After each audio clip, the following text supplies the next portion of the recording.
Welcome! In front of me I have Polar Ignite, and I'm gonna show you how to force restart this device. To force restart this device, we need to press and hold the side button right here and keep holding it for about 10 seconds, basically until the watch turns off. So let's press and hold the button, keep holding it.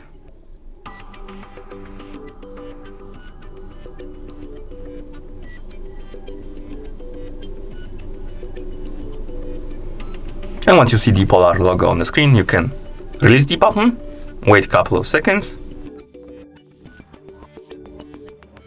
and once the screen turns off, you can press and hold the side button again to turn on your watch. Like this. And let's wait. Okay. And that's how you force restart this device. Thank you for watching. If you found this video helpful, please consider subscribing to our channel and leaving a like on the video.